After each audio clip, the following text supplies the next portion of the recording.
Hello and welcome everyone to Insight. I'm Nnamdi Odipo. And I'm Elizabeth Omori. Thank you so much for joining us on Insight this week. And now a quick rundown of what to expect on this episode. The Niger Delta Presidential Amnesty Program, PAP, is in focus this week as we illustrate the gains of the initiative and how it continues to impact on the region positively. We're also approaching the end of the Ramadan and Lenten seasons, and it may be a good time to remind our viewer of how much similarities and ties the two dominant religions in Nigeria share.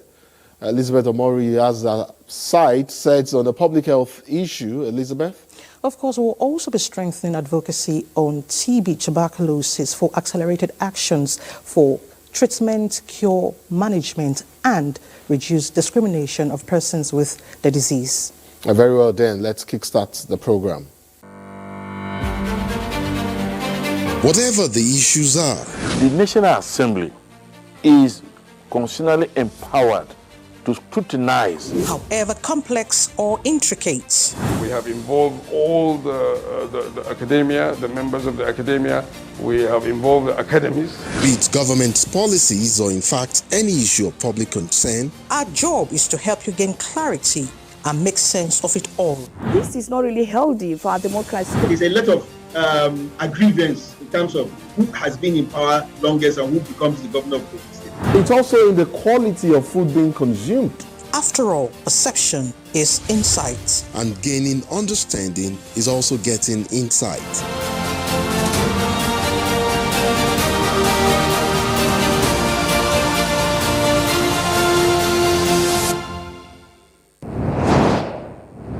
Well, for obvious reasons, not entirely removed from some associated happenings in Rivers State, it seems like a very good time to remind ourselves of the Niger Delta Presidential Amnesty Program, popularly known with the acronym PAP. Let me put this conversation, my first conversation, in proper context.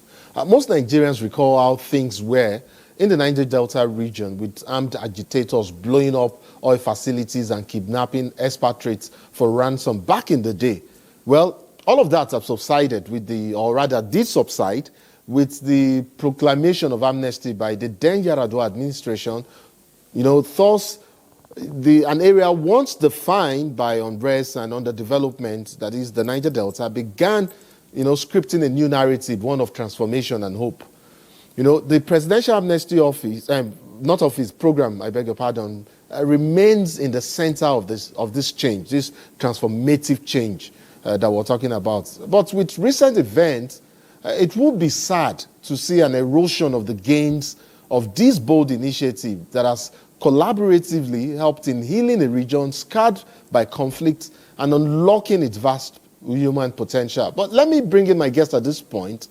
She is a Niger Delta activist in her own right. My guest is Princess Priye Angbare, President, Niger Delta Youth Association for Peace Initiative Forum. Welcome to the program. Welcome. Good afternoon. Thank you so much. Is it okay if I call you Priya, or should I just stick to Princess? Would Princess be okay? It's okay, no problems. Well, fantastic. Well, I think we should begin with something generic. I already highlighted, the background of our conversation, so I'll just push forward with your evaluation of the efficacy of, the PAP, that's the Presidential Amnesty Program, whether it's the vocational training, whether it's the empowerment initiatives for young persons or for women or for young men, whether it's the educational program. But looking at all these as response or as responsive mechanisms to the needs of the region over time, but more especially or more particularly in the last couple of years. What's your evaluation of the program so far and so well? Especially, again, how it has helped beneficiaries in securing sustainable livelihoods. Yeah, thank you, Mr. Nnamdi. Based on what you said, I think you've given us some brief illustration concerning the Presidential Amnesty Program. Yeah, the Presidential Amnesty Program was established to restore peace and and stability in the Niger Delta region by the then president, late Umaru Musa Yar'Adua, in the year 2009. And the program has 3 components, which is the disarming, the demobilization, and the reintegration of ex-militants into the society. Since inception of the program, we've had several administrators. And the recent administrator is Dr. Dennis Brutu Otuaro, PhD, who was appointed by President Tinubu last year. Talking about the development strides of his administrator, Dennis Brutu Otuaro is a scholar, a PhD holder, who is an embodiment of the Niger Delta struggle, and he knows what the people of Niger Delta are passing through. And in the area of education, which I will be focused more, because education is development, education is freedom, education is knowledge, education is the only fastest way you can use to correct societal abnormalities. In terms of education in the Niger Delta region, we all know that we from the region, in terms of education, before the program, we were backward. But because of this program, we've made an improvement. Significant strides. We have made significant strides, thank you. From the previous administrators to this one, Dennis Brutu Otuaro, he has done well in terms of education. Like the recent administrator came in and removed. So before his time, are you saying or insinuating that before his time, there was no progress at all? And there was progress, but with what is happening now, with his own time, You're saying more progress? Yes, his leadership has deliberately demonstrated progress and development across the Niger Delta region. Because I know a bit about that program myself, and I can tell you that even as you've referenced already, it has largely, substantially contributed to peace and stability of the region. And this is further demonstrated, going by some of, the interventions that was seen, of course, through the Presidential Amnesty Program since 2009, like you again said. And some of these programs have permeated young persons, women, men, whether it's by giving them startup kits and all of that. I know that you want to focus on education more, but I wanted us to start more generically, expansively. But since you want to talk about education, let's double down on the issue of education. Okay.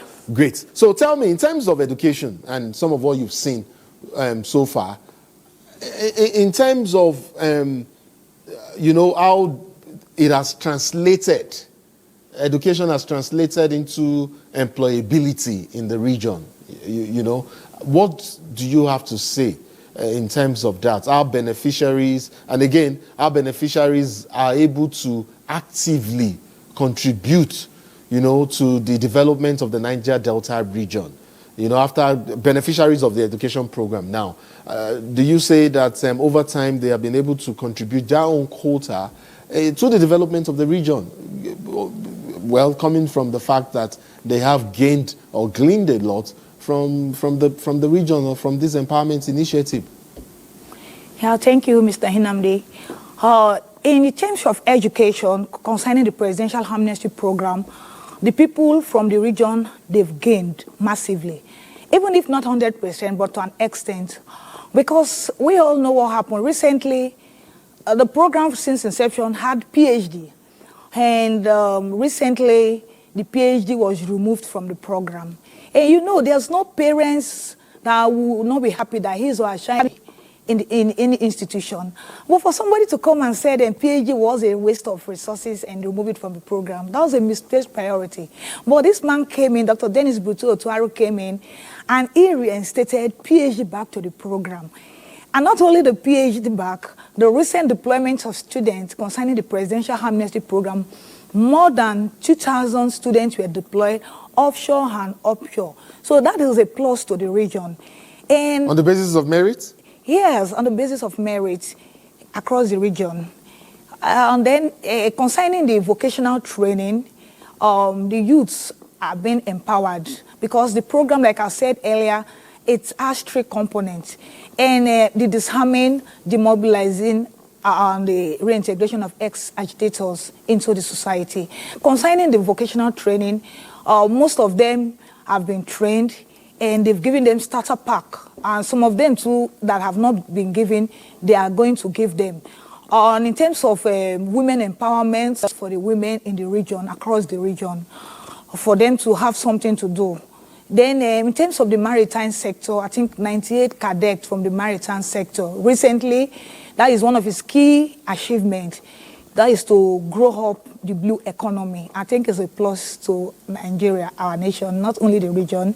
Then 4 pilots, engineers to study in South African, and then also engaging, like in terms of security, engaging critical stakeholders across the region. Because, like I mentioned earlier, the program was established to restore peace and stability across the Niger Delta region. And Dr. Dennis Bruto Otuaro knew that if there was a crisis, it cannot do anything. So he has engaged the key stakeholders. Recently, he was in Bayelsa. He engaged with the first phase generals, the second phase, and the third phase. They held critical meetings to work in synergy. That is to foster peace and development across the region. Because if there is no peace, nothing will happen. There will be no development. Even the deployment of students won't go well, because anywhere there is crisis, even investors cannot come. But because of his initiative, by engaging with the critical stakeholders like the traditional rulers across the nation, there was peace and stability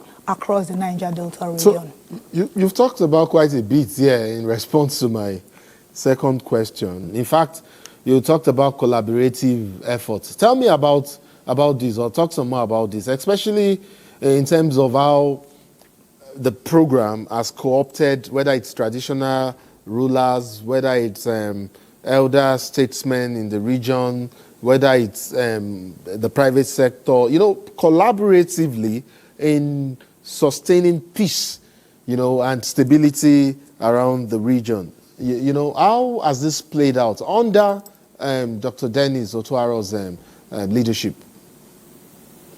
Thank you, Mr. Hinamde. Well, I will not bring back what has passed, but I will only focus on the recent development in our region. In terms of peace and stability, he has done extremely well, because one thing about the man, he gives listening ear.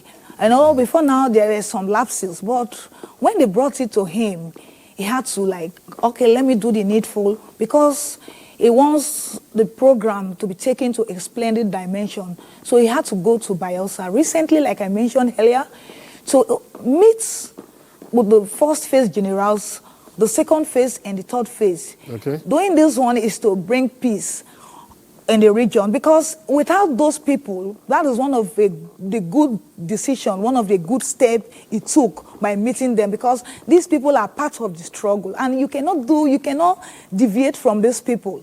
You need to align with them. So what he does, he went there and met with them and discussed with them, and they all came together. They were very happy that yes, our God came and met with us. And I think with what happened in Yenagua recently, the peace is going to be stable, because the program is all about... What happened in Yenagua recently? I mean, when he went to Yenagua to engage with the first phase general, second phase, and the third phase, it has never been like this, where even the first phase generals will come and Is he also engaging them now at this critical time? Because yes, we saw a remarkable decline in the activities of militant groups in the Niger Delta over time. But right now, at this critical, are we on the verge of a resurgence based on what we are hearing and seeing? It's out there in the public domain. Some of the explosions that we're hearing about. I must say, there are no reports at the moment yet linking any of the explosions to any group. In the Niger Delta. But is there a possibility that we're on the verge of a resurgence? I mean, is this also part of what because apparently you seem to work with Dr. Otuaro, so you might be able to know one or two things that we do not know. Is he already on the ground right now, whether it's in Bayelsa, whether it's in Rivers? I'm not working with him. Okay, great. So, but what have you heard? Do you think at this point that the PAP should be hands-on, especially with regards to what is happening right now and the tension in the Niger Delta. Should PAP be hands-on in quelling simmering tension, in stopping the prospect or possibility of a resurgence? Yeah, thank you, Mr. Hinamde. What we are saying, those are just mere media threats. They say the blue pipeline, this one is happening, is a lie. There's nothing of such. Right, recently, the Tantita... No, there are explosions, as a matter of fact. I'm saying there are no reports linking it to any group yes, yet, but there are explosions. This explosion, I don't think is because of the PAP. I don't think it's because of the Presidential Amnesty Program. This explosion recently is just because of the political witch-hunting in Rivers State. We don't know who are the people masterminding it, but I don't think it's with is related to the Presidential Amnesty Program, or because to ex-militants or armed agitators involved in the program. Yeah, you know, these ex-militants you talk about, we have the first ex-agitators, yes. We have the first phase, the second phase, and the third phase, and we know the leaders, we know the people. So different people will come. They are from the region. Even the ones that are not from the region, everybody wants to talk. Everybody wants to do things. Everybody wants to say, yeah, if they don't give us listening here, we are going to do that. Those things are normal. You know, those are normal things that people should expect. But it doesn't mean that because they are saying it is happening. Sometimes they do this thing based on recognition. They want them also to be recognized, to be carried along. To them, they are not being carried along, so they have to come up with their own strategies.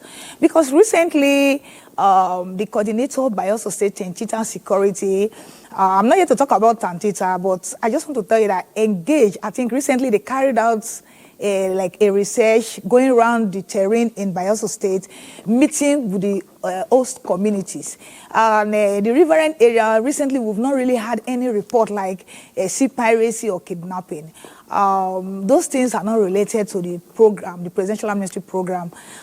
People are just threatening, saying all those things, but we've not really seen. Okay. There is no evidence to that. Well, let's say for now, we'll KIV and we'll monitor the situation. But let's conclude on this note. And I'm talking about the issue of sustainability, especially, the peace process there in the Niger Delta, essentially. I mean, what measures do you think, when you bring in the Presidential Amnesty Program and you consider all that it has achieved so far, what measures do you think should be put in place to ensure sustainability of the peace-building efforts of PAP, whether it's in the trainings, whether it's in the empowerment, what else would you like to see happen with the program, particularly as the former amnesty timeline progresses? Thank you, Mr. Hinamde. What I would want to recommend, I would say, just what I mentioned earlier concerning the reinstatement of the PhD program, and also the vocational training, more areas. They should escalate to more areas. The vocational training is broad. It's not specific to one direction. I think they should come up with different strategies to curb unemployment and to eradicate poverty in the region.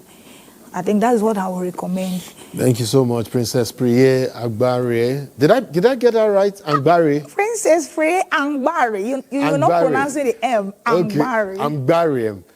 Perfect. President, Niger Delta Youth Association for Peace Initiative Forum. I'd like to thank you so much for your time. It's been a pleasure having you on Inside. Thank you so much for coming. Thank you. Moving on, I have another reminder for you, but this time we already have had the conversation. As a matter of fact, some weeks back, at the onset of the Ramadan and Lenten season, I engaged two members of the clergy on what I termed intercession of faith. Our conversation referenced similarities in teachings and injunctions from the holy books, that is the Quran and the Bible, on what God expects of us as worshippers and humans generally. Let me play back excerpts of that conversation. Actually, month of Ramadan is actually like a school, a 1 month short course that teaches you what to do for the whole year. So it is not only in Ramadan. For the whole year or for your entire life? For the entire life, yes. When I say the whole year, year in, year out, till one lives. Yes. So it is not just in the month of Ramadan you should remember those who are hungry or less privileged, but that it teaches you so that you know how to relate with so others. the point is, if in the month of Ramadan you share, you empathize, you sympathize, the essence is that you do that all of your life. Exactly. If the point, I mean, there are people who, and I mean, we were to put this within a Nigerian context. You hear people say that the division between the haves and the have-nots is so wide and deep, so much so that even the ones at the top there, the upper echelon of society, all they do is take and take and take, and the ones down there. So if you empathize this Ramadan period and you see those at the top coming down to the bottom level to share, what it means is that you can as well do that all your life. That is just what we should be doing. So that is why I said that the period of Ramadan is like a training period, a 1 month short course that teaches you the lesson of life. So remember them during Ramadan and remember them even throughout the other 11 months and also throughout one's life. Great. I'll come to you now, Father. Beyond counting the days, I may not be able to count the days, but I know that there are certain Christian virtues, that Christ and even the church encourages during the Lenten season. I mean, practices like Imam talked about, empathizing, sympathizing, alms giving, and sharing. These practices are often framed as imitating Christ's 40 days desert sacrifice. But my question to you, and this is a question, how does this imitation, there's a word for it in the Catholic, there's a phrase for it, imitatio Christi, the theology. How does it differ from Islam's understanding of Ramadan as enunciated by Imam here, as a time to cultivate taqwa, that is the God consciousness that he talked about earlier? Well, thank you so very much, Mr. Nnamdi. I would even shy away from using the word differ. Just listening to Imam talk now, I can tell that there are more things that unite us than even divide us. If anything, maybe the length of days, because like you rightly said, the first thing to even pay attention to is the imitation of Christ. And what did Christ do? So the whole Lenten season, by the way, Lent, if you want to go to the more ancient languages, quaresima is actually the word for Lent. And that's, you can already suggest, says something about quarantine. So it's a 40-day period, like Imam said, almost like a short course, a 40-day period to quarantine yourself. And why? First, to imitate Christ. What did Christ do? Basically, he was to be launched into his public ministry. And prior to that, he had left the Jordan River, where he got baptized, and went, and the Spirit led him into the desert for 40 days. What was he doing there? 3 main things, which is usually what is emphasized in the period of Lent. So, fasting, praying, and giving alms. You see where there's a point of convergence also with what is going on. And these are the intercessions that we're talking about. Absolutely, absolutely. So, it's 40 days. We could get into the whole biblical exegesis of what 40 means and all of that, but not to bore the audience. The idea is, first, and it's really key we all understand this, the imitation of Christ. I should say this early on. The whole point of Lent should never be understood as an end in itself. Jesus himself was to be launched into his public ministry, and he preceded that with these activities, primarily praying, fasting, and giving alms.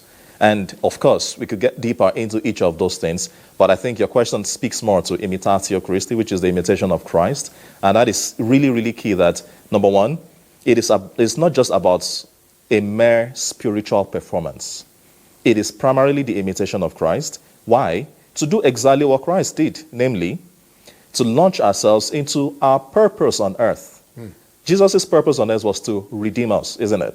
Now, prior to that, he went through this 40-day, in quotes, quarantine.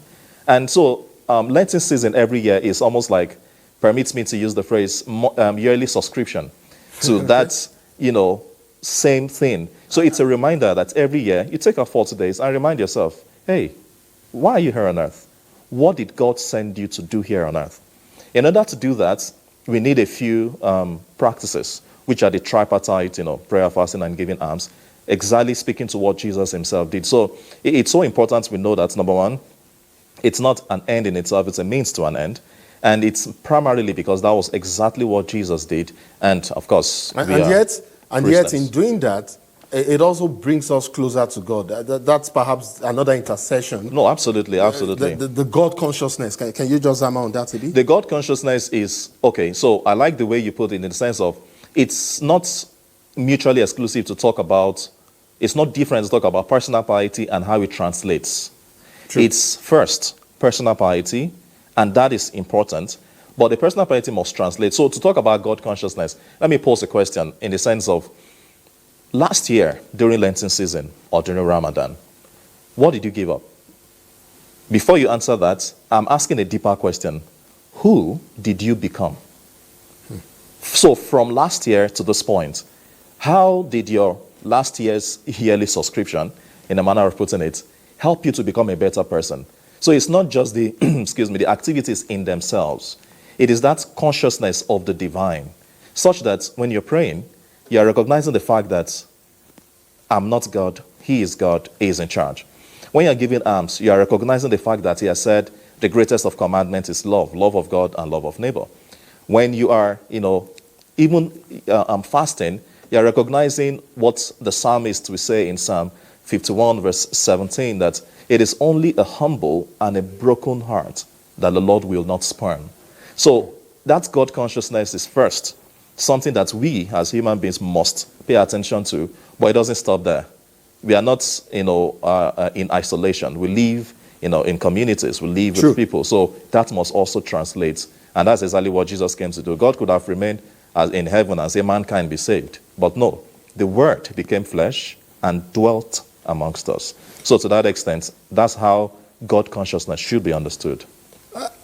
Imam, it's quite amazing how we're establishing, some of these intersections and, bringing them to bear with literal practical examples. And we're going to do that, throughout this conversation that we're having. I would like for you and I, Imam, to double down on this whole issue of sacrifice and submission. I came across a dua. It's in Arabic. I cannot read Arabic. I tried and attempted to, but there's an English translation which simply says, "O Allah, I ask you by your mercy that encompasses all things."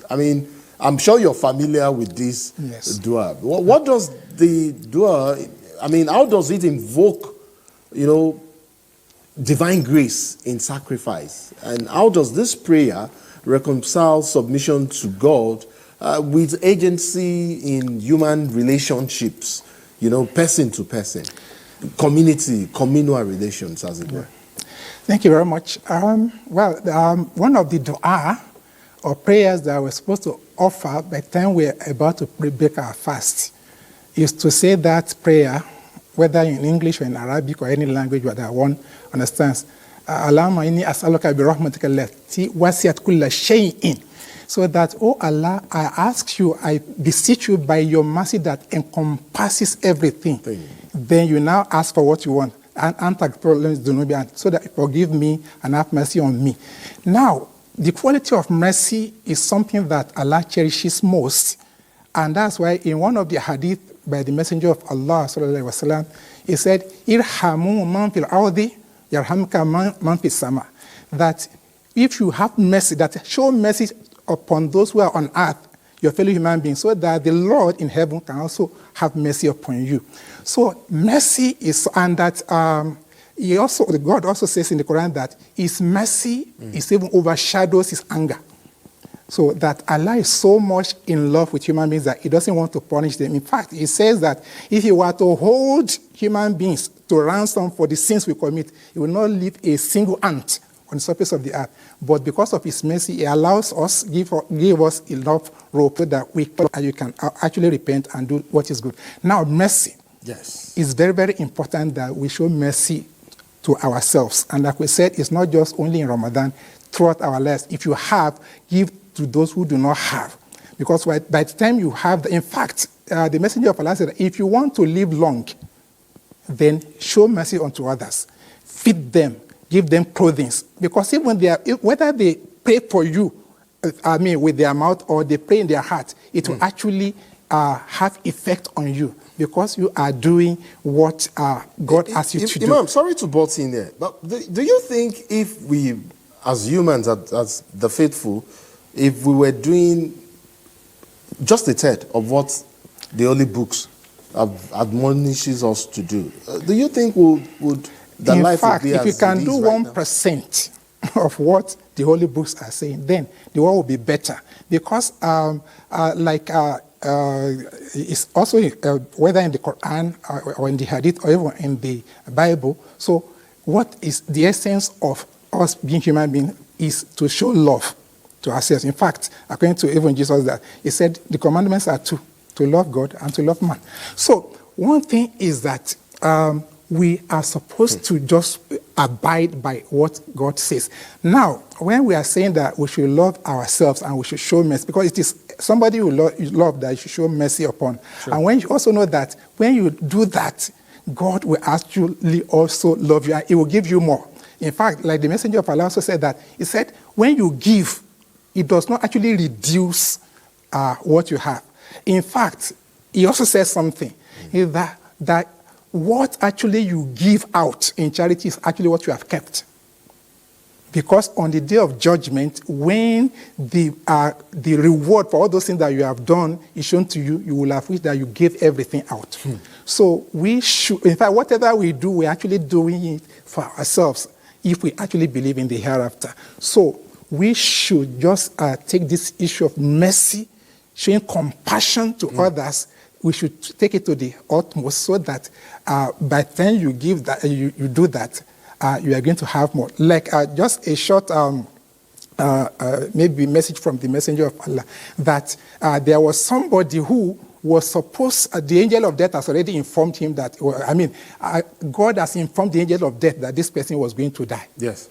And then he was going along the way, and then he was having, I think, a sheep with him, so he gave it out as charity.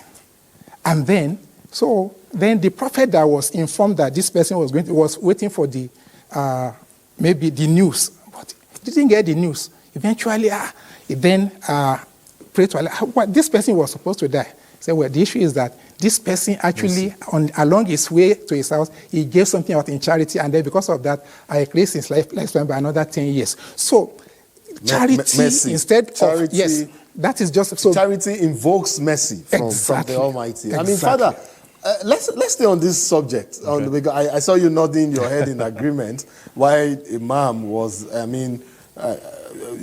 saying his piece on this subject matter. So I would like for us to remain on the subject matter of, human relations, but then link that to mercy and justice, especially in the Nigerian context. I would like to quote from the book of Matthew, Father, chapter 5, verse 39. I'm sure you're very familiar with that. There the Bible calls on Christians to turn the other cheek, when they are it. But even me, Father, as a Christian, I know that contracts, with secular demands for retributive justice. But Father, how does Christian mercy navigate tensions with movements for and calls for systemic accountability? You can't just slap me and go for free. Absolutely. I mean, staying on the topic of mercy, I am a huge fan of etymologies. And the root word for mercy in Latin is misericordia. Now, if you break that into two, that's actually a combination of two words. Misery and cordia, which means the heart. You say you have a cordial relationship with people, for instance. So what does that say? The idea of mercy as taught to us by Christ himself is the heart that moves towards misery. Misericordia, mercy. That is the line of thought I would want us to continue on, in the sense of, you also said something about justice, quoting Matthew, chapter 5 and the following. The idea is this. If, using the quote you gave, turning the other cheek, I want us to practicalize this, to make it, not in concrete terms. I'm not slapping anyone. Let's not practicalize slapping there. So not I can't guarantee that, Father, you will slap me and go. So, but what the scripture says is, if someone slaps you on the right cheek, turn the other, turn the left. Now, let's imagine someone you're right in front of me. Usually, most people are, right-handed. If I slap you with my right hand, Turning the other cheek, how best can I slap you? There's something in Nigeria we call backhand. If I'm still standing in front of you and I'm still going to slap the other cheek, how will I do that? It's going to be with a backhand. And I don't know your experiences in life. That's true. But backhands are usually more disastrous than the other one. Why am I using this analogy? It is this. Turning the other cheek is somebody has showed you the negative, the painful, the hurtful, the all of those. What's the opposite of hatred? Love. Love. What's the opposite of hurt? What's the opposite of anything negative? Everything positive. True. So the idea is not, we are not supposed to just see it as a matter of, oh, I'm retaliating, I'm not retaliating. The idea is this. If, let's not forget where we started from, misericordia. There is this saying that hurt people hurt people. The way abused people abuse people. In the same line, healed people heal people. That is the mentality that is necessary for interpretation of Matthew chapter 5, which is, now everybody's showing hatred, everybody's showing whatever, self-centeredness, selfishness, all of those things. If we're actually going to forge a better way ahead, it is not to pay evil with evil. It is to turn the other side of the evil. Well, that's the much I can take from the conversation on intersections of faith. I would hand you off now to Elizabeth Omori for the conversation on tuberculosis. Tuberculosis is a bacterial infection caused by Mycobacterium, which medical experts say affects the lungs and can also affect other parts of the body. Reports show that a small proportion of infections progress to active disease that, if left untreated, can be fatal. Doctors say most people infected with the bacteria that causes tuberculosis don't have symptoms. Preventing this infection and reducing deaths from it is a focus today. And Dr. Olushola Shokoya, Director and Program Manager, State Tuberculosis, Leprosy and Buruli Ulcer Control Program Unit, Ministry of Health, Lagos, who joins us via Zoom, will speak to us. Dr. Shokoya, thank you so much for joining us on Insights. Thank you very much, Elizabeth. Thank you. All right, talking about nice being TB, here. how does this affect the human body? TB, of course, TB is an infectious disease. It's one of the most infectious killer disease, even worse than COVID-19. It gets into the body through the lungs, through inhalation of infected person with air droplets. Then it enters to the lungs. From the lungs, it goes into different parts of the body. And once you have the infection in your lungs, you start having some signs and symptoms like having cough. Not all cough is TB, of course, but if cough is more than 2 days duration, you're having chest pain. Then from there, you could have coughing out blood, that's hemoptysis. And then you could also have fever, low-grade fever. Then having weight loss. You realize your weight, maybe you are size 10, now you are now size 8 or size 6, or maybe you are size 14, you are now size 10, 12. So, and then you have night sweat, you are sweating in the night profusely. So when you have those symptoms, it's better for you to consult your doctor, either in any of the general hospitals across the country, or a PAC, or a selected private hospital designated for those center in the country. In the country. Okay, we understand that there are 2 types. We have the active and the latent. Could you explain to us medically how these types work? Okay. Now, because TB is an infectious disease, you get it through, it's airborne. So most of us, if you check the lungs of virtually all Nigerians, not only Nigerians, everywhere, everybody, 2/3 of the what population have TB in their lungs. And when there is in their lungs, it stays in the lungs and serves as granuloma. It's embedded in the lungs without any visible signs and symptoms. TB, Mycobacterium tuberculosis in your lungs, but you don't have the signs and symptoms of it. It is TB infection. Or when you have the TB in your lungs, and you also have the signs and symptoms I just highlighted earlier on, cough, chest pain, weight loss, night sweat, hemoptysis, coughing out of blood, then we call that TB disease. Now, TB infection, we all have it. Most of us, 2/3 of the population in the world has it. But because our immune system is good, we eat good food, and because we are eating good food, good nutrition, we now have we build up immunity against TB disease. So that's why the TB infection in the lungs does not multiply to now become TB disease, to start having signs and symptoms. Because of that, that's why it's even from TB disease and TB infection. When you have the tuberculosis, Mycobacterium in your lungs, without signs and symptoms, it's called TB infection, latent TB infection. Now, when you have the Mycobacterium tuberculosis in your lungs, with the signs and symptoms like cough, hemoptysis, chest pain, and so on, then it is called TB disease. Most of the population have TB, latent TB infection in our lungs, but we don't have TB. But what we are talking here today about today is TB disease, when you have the TB Mycobacterium in your lungs and also have the signs and symptoms of tuberculosis, which is TB disease. All right, Dr. Shokoya, explain to us, at what point do we say it is severe?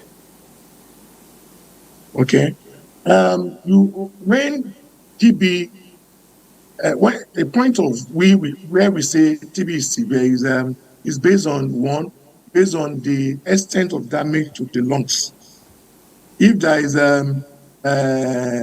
bilateral tuber damage, you have opacity in the lung.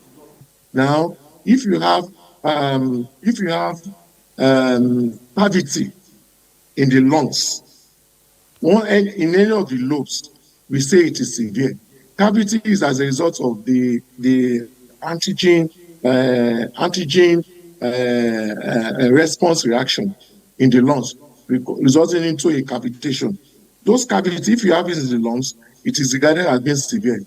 Then, if the two lungs are involved with the cavity, you have bilateral involvement of the two lobes of the lungs. You have two lobes in the lungs. It's affected. Then you say it's severe.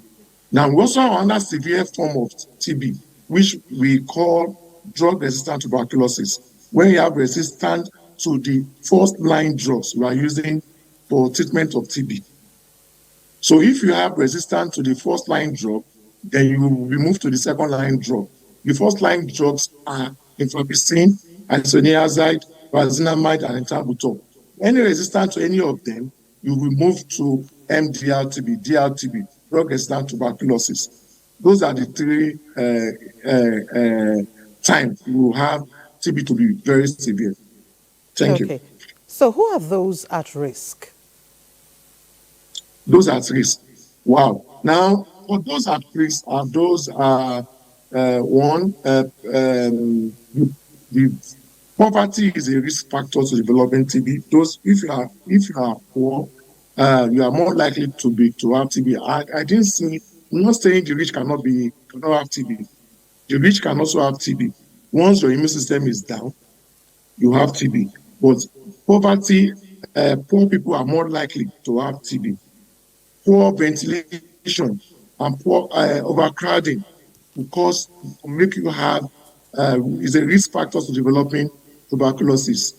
Dirty environment is also a risk factor to develop tuberculosis. Immune system, HIV, anything that reduces your immune system like diabetes, hypertension, Hodgkin disease, leukemia, all diseases that reduces your immune system will make you have tuberculosis. Now, of course, TB is also very common in the extremes of age, the children and the elderly.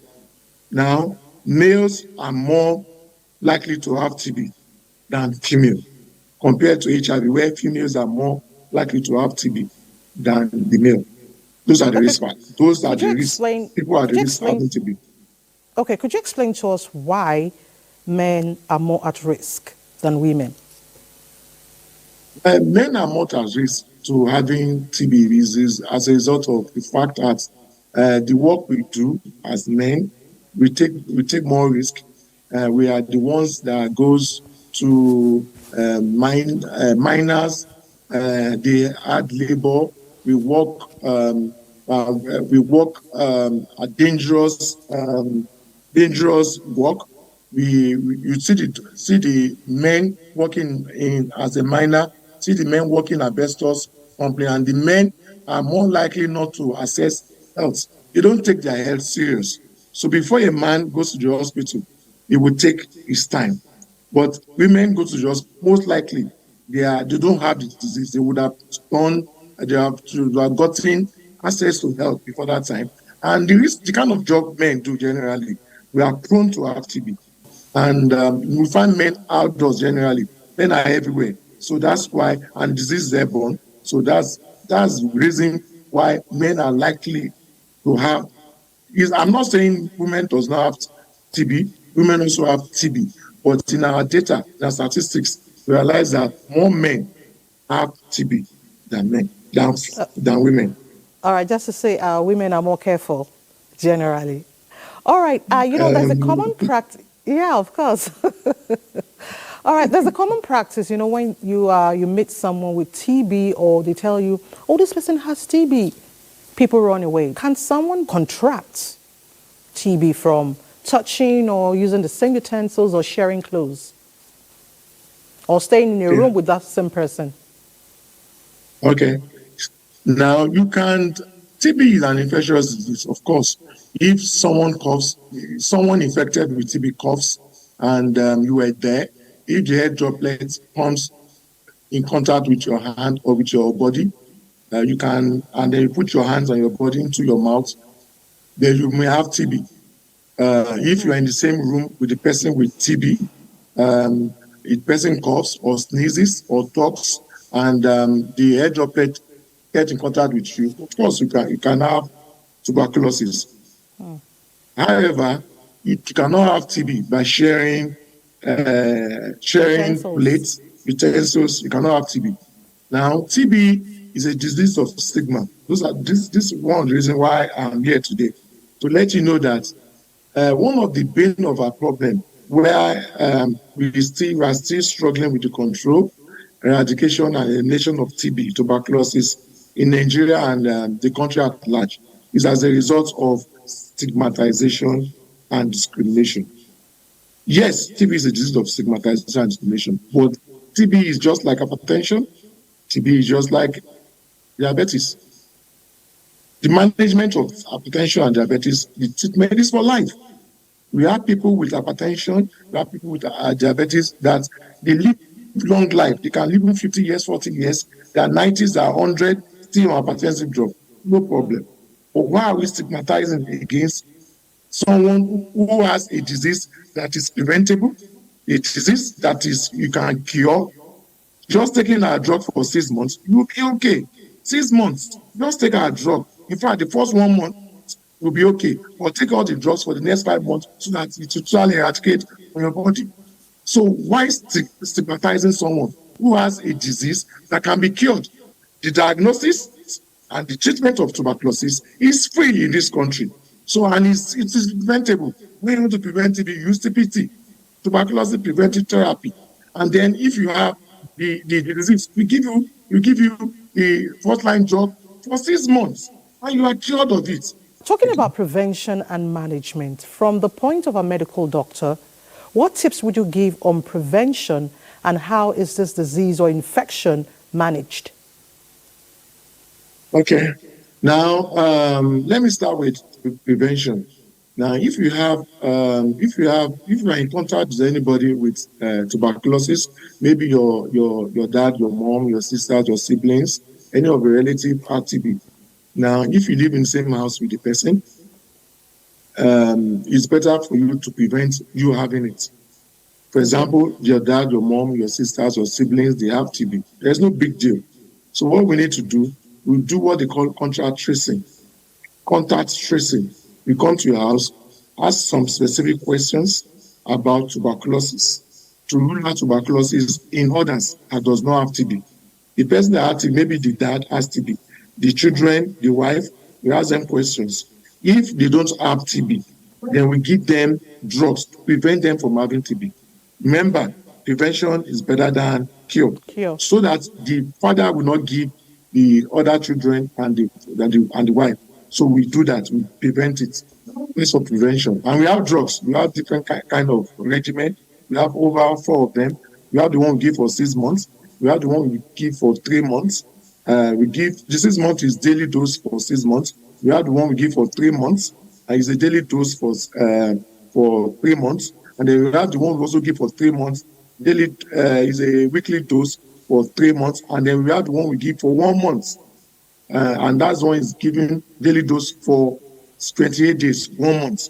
Now, depending on different age group, different classification, different exclusion criteria for you to take different regimen. Does vaccination play a role in all of this, talking about treatments? Yes, yes. Now, all of us, yourself, myself, even children that just gave birth yesterday had TB immunization. We call it BCG. But the BCG is not enough to confer long-lasting immunity against tuberculosis. We are having clinical trials. We have so many research going on, clinical trial going on right now to develop TB vaccines for adults where we can take, just like we are trying to develop malaria. Dr. Olushola Shokoya, Director and Program Manager, State Tuberculosis, Leprosy and Buruli Ulcer Control Program Unit, Ministry of Health, Lagos. We want to thank you so much for joining us on Insight, and thank you for educating us. Thank you very much. You're welcome. Thank you so much, too. And just before we close shop, I would like to say that the story of the Niger Delta needs not be one of perpetual struggle. Having come this far, let us consolidate the gains by rebuilding through education, empowering the women to create a niche for themselves and helping the youth to forge livelihoods beyond conflict, of course. After all, peace is not a handout. It is a right earned through justice, opportunity, and collective will. That's it for this episode. I'll see you again same time next week. My name is Nnamdi Odikpo. And I'm Elizabeth Omori. We'll see you next week. Bye for now.